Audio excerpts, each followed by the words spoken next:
Hello friends, स्वागत है आप सभी का दिशा क्लासेस ऑनलाइन यूट्यूब चैनल पर। आज हम देखेंगे कक्षा 11वीं 11th फिजिक्स का अध्याय 2 के जो ऑब्जेक्टिव है ये बताने वाला हूँ मैं आपको। तो ध्यान से देखिए इनको। और काफ़ी सारे ऑब्जेक्टिव आपके त्रैमासिक परीक्षा में बैठने वाले हैं एज इट इज़। अगर आप 28 नंबर के आपके ऑब्जेक्टिव आएंगे तो लगभग 25 नंबर के ऑब्जेक्टिव आप यहाँ से पूरे कर सकते हैं। और साथ ही साथ 2-2 नंबर के क्वेश्चन, 3-3 नंबर के क्वेश्चन भी मैं साथ साथ इनकी हिंट बताता रहूँगा। और जो बातें मैं बताऊँगा उनसे संबंधित आप यहाँ आराम से क्वेश्चन कर सकते हैं। ठीक है, तो बिना टाइम वेस्ट किए शुरू करते हैं। पहला वाला क्वेश्चन हमारे पास जो आ रहा है, एक प्रकाश वर्ष का कितना मान होता है आप सभी को बताइए। 9.46 इंटू 10 की घात 15 मीटर। ओके, ये एक प्रकाश वर्ष का मान होता है। ये किसका मान होता है? बी वाला। ठीक है, बी वाला मान होता है ये प्रकाश की चाल का। आपसे पूछे सी का मान कितना होता है, तो 3 इंटू 10 की घात 8। और आपसे पूछेगा प्रश्न, एक प्रकाश वर्ष किसका मात्रक होता है, तो याद रखना दूरी का मात्रक होता है। कहीं का मात्रक होता है? दूरी का मात्रक होता है। ओके, और पूछ लेगा दूरी का सबसे बड़ा मात्रक क्या होता है, तो आपको याद रखना पारसेक। मैंने यहाँ पर लगभग 3-4 क्वेश्चन बताए हैं, उन सभी को कॉपी में लिखना है मेरे ऑफलाइन जो स्टूडेंट है। पहला आपको सिंपल सी बात है, इसका जो आंसर है कि एक प्रकाश वर्ष का मान कितना होता है ये लिखना है। फिर आपको लिखना 3 इंटू 10 की घात 8 क्या है? प्रकाश की चाल है। फिर आपको लिखना प्रकाश वर्ष दूरी का मात्रक है। फिर आपको लिखना है दूरी का सबसे बड़ा मात्रक क्या हो जाएगा? पारसेक हो जाएगा। ठीक है, 4 क्वेश्चन हो गए। और लास्ट एक और लिखना है प्रकाश वर्ष और पारसेक में संबंध। एक पारसेक में 3 दशमलव, मैं जो बोल रहा हूँ उसको लिखेंगे 26 प्रकाश वर्ष होते हैं। ओके, एक पारसेक में 3.26 प्रकाश वर्ष होते हैं। तो लगभग एक क्वेश्चन से अपन ने यहाँ पर 5 ऑब्जेक्टिव कंप्लीट किए और 5 ही आपको आने चाहिए और सभी अच्छे से पढ़ने की कोशिश करें। आगे बढ़ते हैं। एक AMU क्या होता है? देखिए, ये केमिस्ट्री का है। AMU का मतलब होता है एटॉमिक मास यूनिट। ठीक है, आपको पता ही होगा। ये इसका मान होता है 1.6 इंटू 10⁻⁻27। ठीक है, -27। ठीक है, किलोग्राम। पता है ये है क्या वैसे? तो याद रखना, ये एक प्रोटॉन का द्रव्यमान होता है। 1.6 इंटू 10⁻⁻27 एक प्रोटॉन का द्रव्यमान होता है। ठीक है, और एक न्यूट्रॉन का भी द्रव्यमान होता है। तो इससे ये क्वेश्चन ये भी कंप्लीट हो जाएगा। 1.6 इंटू 10⁻⁻27 क्या है? तो एक 1 AMU है, एक एटॉमिक मास यूनिट है। दूसरा एक प्रोटॉन का द्रव्यमान होता है। तीसरा एक न्यूट्रॉन का द्रव्यमान होता है। आप सभी मुझे कमेंट में एक इलेक्ट्रॉन पर कितना द्रव्यमान होता है, ओके, एक इलेक्ट्रॉन पर कितना द्रव्यमान होता है ये आपको सभी को कमेंट में लिखना है। एक इलेक्ट्रॉन पर द्रव्यमान कितना होता है, एक इलेक्ट्रॉन का द्रव्यमान कितना होता है। याद रखना, एक इलेक्ट्रॉन का द्रव्यमान न्यूट्रॉन और प्रोटॉन के द्रव्यमान से कम होता है। ओके, चलिए आगे बढ़ते हैं। इसमें और कुछ ऐसा सीखने जैसा है नहीं, तो आगे बढ़ते हैं। नेक्स्ट, 1 एंगस्ट्रॉम का बराबर कितना होता है? कई बार पूछा गया ये क्वेश्चन। 1 एंगस्ट्रॉम, ए ऊपर ऐसा बिंदी आ जाए, इसको बोलते हैं एंगस्ट्रॉम। ठीक है, तो सबसे पहले ये पूछे कि ये क्या है, तो ये दूरी मापने की इकाई है। बहुत छोटी दूरी मापने के लिए हम एंगस्ट्रॉम का उपयोग करते हैं। और 1 एंगस्ट्रॉम का मतलब होता है 10⁻⁻10, 10⁻⁻10। ओके, और बाकी आपको पता होना ही चाहिए कुछ ये चीज़ें कि 1 किलो में कितने होते हैं, तो 1 किलो में होता है 10⁻+3। 1 सेंटी में कितना होता है, तो 10⁻2। कुछ चीज़ें आपको, मेगा का मतलब कितना होता है, तो 10⁻6। ओके, ये चीज़ें आपको पता होनी चाहिए। ओके, तो यहाँ पर हमारे पास आ गया 1 एंगस्ट्रॉम बराबर होता है 10⁻⁻10 मीटर। ओके, मीटर भी जरूर लिखना है। ओके, चलिए, अगर आपसे सेंटीमीटर में पूछ ले, कभी सेंटीमीटर में पूछ ले कि 1 एंगस्ट्रॉम बराबर कितना सेंटीमीटर होता है, तो याद रखना 2 शून्य और बढ़ा देना, क्योंकि 1 मीटर में 100 सेंटीमीटर होते हैं। तो 10⁻−10 में अगर बढ़ाएंगे तो -8 आएगा। ओके, क्योंकि -8 ज़्यादा बड़ा होता है। तो 1 एंगस्ट्रॉम बराबर 10⁻−8 सेंटीमीटर। और मीटर में पूछे तो आपको पता ही है 10⁻−10 लिखना है। दोनों चीज़ें आप कॉपी में ज़रूर लिखिएगा। बहुत अच्छा ऑब्जेक्टिव है। और एक बार ऐसा पूछ लिया था उन्होंने, सेंटीमीटर में पूछ लिया था एंगस्ट्रॉम को, और सेंटीमीटर में आएगा तो 10⁻−8।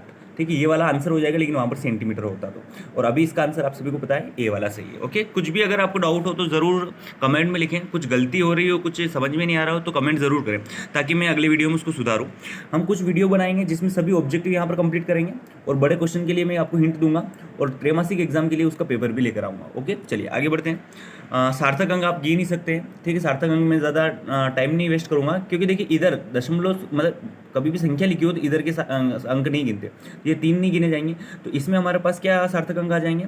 इसमें हमारे पास सार्थक अंक आ जाएंगे, इसमें 2 हैं, इसमें 3 है, और इसमें भी 3 है। आप सभी को पता है कि जब भी सार्थक अंक गिनते हैं तो इधर के शून्य नहीं गिने जाते, तो इधर के शून्य इनको मत गिनो, हटा दो, बाकी जितने भी मिल रहे हैं तो पीछे के शून्य गिने जाते। ओके, तो यहाँ पर 2, इसका आंसर आ जाएगा ए वाला। आप ज़रूर करिएगा, डाउट हो तो मुझे ज़रूर कमेंट में पूछिए। ओके, और मेरे ऑफलाइन वाले तो मुझे क्लास में पूछ सकते हैं। ओके, चलिए आगे बढ़ते हैं। और अगर आपको सही नहीं दिख रहा हो तो यहाँ पर साइड में 3 डॉट दिख रहे होंगे, उन 3 डॉट पर जाकर अच्छी क्वालिटी में करके देखिए। जितने भी क्वालिटी आपका मोबाइल बता रहा है 720 या उसमें आ रहा होगा हायर पिक्चर क्वालिटी, तो उसमें जाकर देखेंगे तो ये जो अक्षर दिख रहे हैं ना आपको, ये अच्छे नजर आएंगे। ओके, चलिए आगे बढ़ते हैं। 5वां वाला क्वेश्चन, विमी रूप से सही संबंध है। विमी रूप में सही संबंध, विमा में क्या होता है कि पूरा फार्मूला नहीं लिखना पड़ता है। तो देखिए ये वाला आंसर इसका क्या हो जाएगा, बी। के बराबर, सॉरी बी वाला नहीं होगा, सॉरी सॉरी सॉरी सॉरी, इसमें आंसर हमारे पास हो जाएगा डी वाला। ठीक है, गति का समीकरण आपको, सॉरी गतिज ऊर्जा का सूत्र क्या होता है, 1/2 mv² होता था कि नहीं होता था, ये वही वाला पूछ रहा है। तो के यहाँ पर बीच में इन्होंने प्रोपोर्शनल लगा दिया, मतलब ये नियतांक हटा दिया, और के बराबर mv²। ओके, यही यहाँ पर विमी रूप में सही संबंध है। हर कुछ अपन नहीं लिख सकते विमा रूप में, ठीक है, केवल संख्याओं को जरूर हटा सकते हैं आप। तो के बराबर mv² बराबर नहीं, यहाँ पर उसने प्रोपोर्शनल किया इसलिए 1/2 हटा दिया। तो के बराबर 1/2 mv² होता है, किसका सूत्र होता है, गतिज ऊर्जा का। ओके, साथ साथ आप कमेंट में मुझे स्थितिज ऊर्जा का सूत्र लिखकर बताएंगे। ओके, स्थितिज ऊर्जा का सूत्र लिखकर बताएंगे, ज़रूर लिखें, ताकि मैं फिर चिंता नहीं करें, मैं उसमें आंसर भी पिन कर दूंगा कि कौन सा आंसर सही है। ओके, चलिए आगे बढ़ते हैं। रिक्त स्थान की तरफ आ जाइए फटाफट से, आज अपन दूसरा चैप्टर पूरा कंप्लीट करेंगे। नेक्स्ट बड़ा आसान सा क्वेश्चन देखो, 1 सेंटीमीटर भुजा वाले, देखिए यहाँ पर आंसर में थोड़ा ध्यान दीजिएगा। 1 सेंटीमीटर भुजा वाले में का आयतन कितने मीटर क्यूब होता है। देखिए यहाँ पर सेंटीमीटर आ रहा और यहाँ पर आ रहा मीटर क्यूब, तो थोड़ा सा केवल यूनिट चेंज करना है, ध्यान से देखिएगा, यूनिट चेंज है। अगर यहाँ पर भी सेंटीमीटर दिया होता और यहाँ पर भी सेंटीमीटर दिया होता तो इसका आंसर डायरेक्ट 1 आ जाता था, लेकिन यहाँ पर क्या दे रखा, देखिए 1 सेंटीमीटर भुजा वाले और मीटर क्यूब में आपको बताना आयतन। ठीक है, तो देखिए आयतन का सूत्र होता है लंबाई, सॉरी लंबाई गुणित चौड़ाई गुणित ऊंचाई, और घन के आयतन का सूत्र होता है भुजा गुणित भुजा गुणित भुजा। तो अगर आप इसको हल करेंगे तो आप क्या आएगा, 1 सेंटीमीटर क्यूब, क्या आएगा, 1 सेंटीमीटर क्यूब। और अगर आपको इसको मीटर में चेंज करना है, प्लीज़ याद रखना, मीटर में चेंज करना है तो 10 की घात -2 आता है, 10 की घात -2। और कितनी बार आ रहा है, 3 बार आ रहा है, तो ऊपर लग जाएगी 3 घात, ध्यान से देखते रहना। तो इसका उत्तर आएगा आपके पास 10 की घात -6, क्योंकि घात के ऊपर घात होती है तो घातों का गुणा होता है। नहीं समझ में आए तो वापस मुझसे पूछ लेना, कमेंट करना, मैं वापस समझा दूंगा। और ऑफलाइन क्लास वाले ऑफलाइन में सीखना। ओके, पहले वाला क्या आ जाएगा, 10 की घात -6 मीटर क्यूब, क्योंकि यहाँ पर इन्होंने यूनिट चेंज कर दी, सेंटीमीटर से मीटर में लाना। जब भी छोटी यूनिट से बड़ी यूनिट में लाना हो ना तो घात माइनस में आती है। ओके, और बड़ी से छोटी में लाना हो तो घात प्लस में आती है। यहाँ पर आ जाएगा 10 की घात -6, क्योंकि मैं आपको यहाँ पर एक और बार बता देता हूँ कि 1 मीटर में, ध्यान दीजिएगा, 1 मीटर में 10 की घात 2 मतलब 100 सेंटीमीटर होते हैं। अगर ये इधर आएगा, ठीक है, तो घात काय में हो जाएगी, -2 में।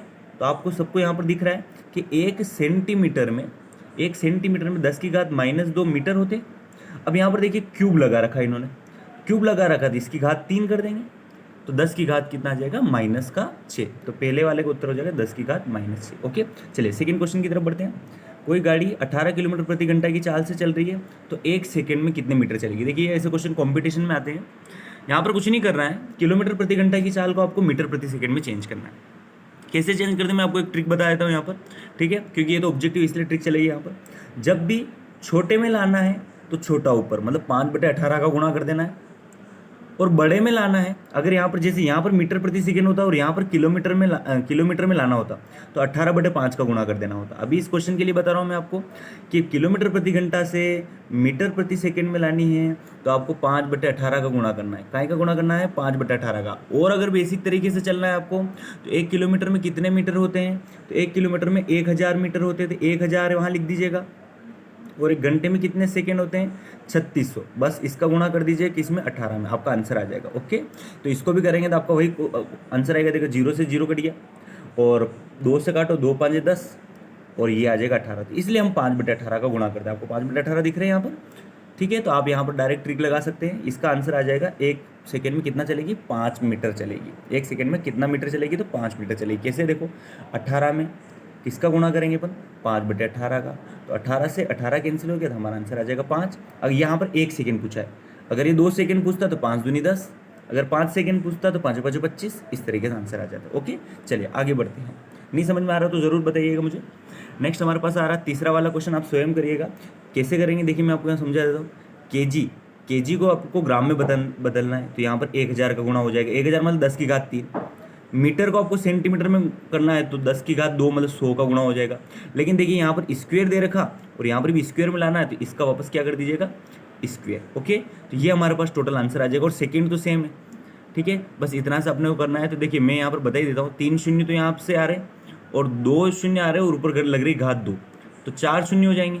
तो 3 और 4 कितने होते हैं, 7। तो यहाँ पर आ जाएगा 10 की घात 7, 10 की घात 7 प्लस का 7। ओके, 10 की घात 7 हमारे पास आंसर आ जाएगा। क्लियर है, क्योंकि यहाँ पर स्क्वायर में लाना है। ओके, स्क्वायर में लाना है, इसलिए आंसर आएगा 10 की घात 7। 10 की घात 7 कौन सा वाला क्वेश्चन है, ये तीसरा वाला क्वेश्चन है। 10 की घात 7 आ जाएगा, क्योंकि देखिए यूनिट छोटे में लाना है अपने को। काय में लाना है, छोटे में लाना है। ओके, चलिए आगे बढ़ते हैं अपन, आगे बढ़ रहे अपन, ठीक है, ठीक है, यहाँ तक भी सही है। चलिए आगे बढ़ते हैं। ग्रह, तारों और आदि को कौन सी दूरी से मापा जाता है। देखिए चौथा वाला क्वेश्चन, ठीक है, आपकी जो इसका सॉल्यूशन दे रखा है ना प्रश्न में, उसमें इसका आंसर भी गलत दे रखा है, लेकिन मैं आपको इसका आंसर तो बता ही देता हूँ चौथे वाले का, कि ग्रह, तारों आदि की दूरियों को कौन सी विधि से मापा जाता है। तो ध्यान दीजिएगा, इसमें लिख रखा है लंबन विधि। क्या लिख रखा है आपकी इसमें, तो आप लंबन विधि ही लिख लीजिएगा और एक बार ढूंढ लीजिएगा किताब में लंबन विधि। ठीक है, मैं तो अगर मेरे पास इस तरीके से क्वेश्चन आता और मुझे नहीं आ रहा हो, तो मैं यहाँ पर जरूर लिखता खगोलीय विधि। कौन सी, खगोलीय विधि। और कौन सी यूनिट होती है, तो पार्सेक यूनिट से इसको नापा जाता है। चौथे वाला क्वेश्चन का आंसर वैसे आपको लंबन विधि लिखना है, क्योंकि सॉल्यूशन में लंबन विधि दे रखा है, लेकिन ग्रह, तारों की कौन सी से मापा जाता है, तो खगोलीय। और मेरे ऑफलाइन वाले स्टूडेंट जरूर ध्यान दें, ये वाले क्वेश्चन का आंसर आपको ढूंढना है चौथे वाले का। ओके, चलिए पांचवें की तरफ चलते हैं।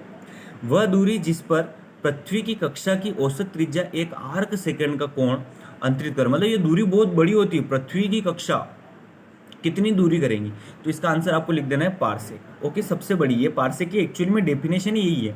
पार्सेक की परिभाषा आपसे कभी पूछे तो आप डायरेक्टली ये भी लिख सकते हैं, वह दूरी जिस पर पृथ्वी की कक्षा की औसत त्रिज्या 1 आर्क सेकेंड का कोण अंतरित करे, पार्सेक कहलाती है। ओके, तो पांचवें का आंसर आपको क्या लिख देना है, पार्सेक लिख देना। बड़ा आसान सा है। छठे वाला तो आप सभी जानते ही हैं, बल का विमी सूत्र कई बार बता चुका हूं मैं, m/L/T-2, और आपको ऐसा कोष्टक जरूर लगाना है, बड़ा कोष्टक। ठीक है, बल का विमी सूत्र क्या हो जाएगा, mL/T-2। आ जाएगा समझ में। चलिए आगे बढ़ते हैं। सातवां क्वेश्चन तो आप सभी को पता ही है, 1 नैनोमीटर। नैनो का मतलब होता है 10 की घात -9। नैनो का मतलब होता है, याद रखना, नैनो मतलब छोटा। ठीक है, आपको पता है ना, नैनो गाड़ी भी छोटी होती है ना, तो नैनो मतलब बहुत छोटा, और छोटा जब भी है ना घात माइनस में होती है, तो 10 की घात -9 मीटर। अभी अपन ने 1 एंगस्ट्रॉम पढ़ा था, तो 1 एंगस्ट्रॉम का आंसर कितना आ रहा था, 10 की घात -10। जैसे मैं बोलूँ ना, आप आराम से इनको पॉज करके आप आराम से आंसर भी लिख सकते हो, बता सकते हैं, और फिर अपना आंसर को चेक करें। आ जाएगा समझ में। तो 1 एंगस्ट्रॉम का भी अपन ने आंसर निकाला था, यहाँ पर 10 की घात -10 नैनोमीटर का भी आ गया। मेगावाट का आपको बताना है, ठीक है, मेगा का मतलब बताना है, किलो का मतलब मैंने बता दिया था। चलिए आगे बढ़ते हैं। बड़ा आसान सा क्वेश्चन आ रहा है, देखो, पार्सेक किस राशि का मात्रक है, तभी अपन ने पढ़ा था। दूरी का मात्रक है, पार्सेक किसका है, दूरी का, और प्रकाश वर्ष भी किसका है, दूरी का। चलिए आगे बढ़ते हैं फटाफट से, ज्यादा समय को व्यतीत नहीं करते। निरपेक्ष त्रुटि क्या है, आपेक्षिक त्रुटि क्या है, ये इस बार कोर्स से हट गया है। यादृशिक त्रुटि भी हट गया, अल्पमात्र त्रुटि भी हट गया। ठीक है, ये त्रुटियां हट चुकी है आपके, इसलिए मैं यहाँ पर नहीं लिखा रहा हूँ इनको। ठीक है, अल्पमार्क सभी त्रुटियां वुटियां वाली चीजें हट चुकी है। ओके, ये वाला क्वेश्चन हट गए। पहला वाला क्वेश्चन अपने पढ़ना है, और एक सातवां वाला क्वेश्चन, इसमें सार्थक अंकों की संख्या आप आराम से बता ही सकते हैं। जिनकी आपको बता देनी है, ये सिंपल से ये संख्या लिखी होती है, उनमें सभी अंक गिने जाते हैं। ओके, तो आप गिनकर बता देना, एक बार देख लेना इसका रूल। सातवें वाले का आंसर आप कमेंट जरूर करिएगा, बड़ा आसान सा क्वेश्चन है। ठीक है, सातवें वाले का यहाँ तक समझ में आ गया, क्योंकि ये चीज़ें हट चुकी हैं। ये जो प्रश्न में है ना पहले का है, लेकिन ये चीज़ें हट चुकी है, तो इसलिए ये नहीं बता रहा हूँ। जो खास क्वेश्चन है वो देख लो। ओके, चलिए आगे बढ़ते हैं। आठवां क्वेश्चन देखो, बल का मात्रक को न्यूटन को मूल मात्रकों में व्यतीत कीजिए। तो आपको पता ही है, न्यूटन का 1 न्यूटन बराबर mL/T-2 होता है। मूल मात्रक m किसका होता है, देखो kg का, और l किसका होता है, मीटर का, और t किसका होता है, सेकेंड का। ठीक है, सेकेंड और -2, ये मूल मात्रक। आप इसे लिख देना, 1 न्यूटन बराबर kg मीटर सेकेंड -2। ओके, इसको मात्रकों में बताना है, विमी सूत्र में नहीं बताना, इसलिए इसने ये बोला। ठीक है, नेक्स्ट, परमाणवी नाभिक, नाभिक क्या, हम आपकी कोटि लिखना है, ये आपकी बुक में है, ठीक है। 10 शायद -15 या ऐसा कुछ होगा, देख लेना एक बार, मुझे कंफर्म याद नहीं आ रहा, ठीक है। शायद -15 ही होना चाहिए। बहुत छोटा होता है नाभिक परमाणु का, ठीक है। तो उसका माप बहुत छोटा होता है, इस कोटि का लगभग होगा, 10 की घात -15 की कोटि का होगा। एक बार जरूर देख लेना 9 वाला क्वेश्चन। आगे थोड़ा सा फटाफट से देख लो इन क्वेश्चन का, आईएमपी कोई क्वेश्चन नहीं समझ में आए तो मुझे क्लास में जरूर पूछ लेना। दूसरा वाला क्वेश्चन, आपको सभी को पता ही है, एसआई पद्धति में सभी मूल राशियां 7 मूल राशियां होती है, और उनके मात्रक भी आपको सभी को पता है, कॉपी में लिख लेना, मैंने आज ही बताया था क्लास में, ठीक है। नेक्स्ट हमारे पास जो दे रखा है दूसरा वाला क्वेश्चन, ये संबंध आपको बताना है, ठीक है। अगला वाला जो क्वेश्चन आ रहा है तीसरा वाला, वही t बराबर 2 रूट के अंदर l/g वाला आ रहा। कोई क्वेश्चन नहीं समझ में आए तो मुझे बताना, और ये सभी क्वेश्चन आप कॉपी में जरूर करें, ओके। विमी विश्लेषण की सीमाएं आपको बताई देनी, विमी विश्लेषण की सीमाएं क्या क्या होती है। इससे अपन अचर का मान नहीं निकाल सकते, किसी भी फार्मूले को पूरी तरीके से सिद्ध नहीं कर सकते हैं, अगर कोई फार्मूला प्लस वाला हो तो उसको अपन नहीं ला सकते, ऐसी कई सारी चीज़ें मैंने लिखा रखी है, ओके। नेक्स्ट, आयतन ज्ञात करना है, तो आयतन तो आप आराम से निकाल ही सकते हो, लंबाई गुणित चौड़ाई गुणित ऊंचाई करके फिर सार्थक अंकों को बता देना अपने को, ठीक है। नेक्स्ट, अगला हमारे पास आ रहा है, त्रुटि वाली चीज़ हट गई है, ठीक है। और विमी विश्लेषण के आपको उपयोग लिखने, विमी विश्लेषण के सीमाएं भी आ गया और उपयोग भी आ गया, इन दोनों क्वेश्चंस को आपको करना है। और कुछ क्वेश्चन है जो आप जरूर अपने मन से करें, अगला वाला अध्याय में, अगले वाले वीडियो में लेकर आऊँगा। तीसरा वाला अध्याय जरूर लाऊंगा, यहाँ पर आपको चौथा जरूर दिख रहा है, लेकिन मैं तीसरा वाला अध्याय आपके ऑब्जेक्टिव जरूर बताऊंगा पहले, फिर चौथे पर चलेंगे, ओके। ये सभी आपकी कॉपी में ज़रूर कंप्लीट होने चाहिए। कैसा लगा मुझे कमेंट में ज़रूर बताएं, और अगर आगे भी वीडियो चाहते हैं तो आप कमेंट में यस सर ज़रूर लिखें, ताकि मैं आगे भी वीडियो बना सकूँ, और लाइक ज़रूर करें, ओके। Thank you.